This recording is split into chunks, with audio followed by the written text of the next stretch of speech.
eto na nga, bumili kami ng drone para makita ang ganda ng kapaligiran. Look.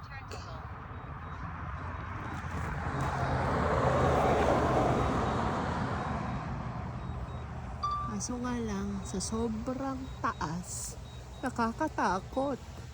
Dahil hindi biro ang presyo niyan.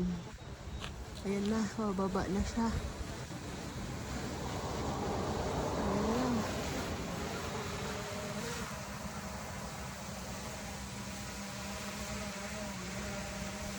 Hi guys, nandito kami sa Copper Lake.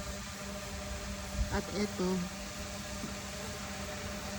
nagpa-practice si CJ na kanyang drone para makita ang ganda ng Copper Lake.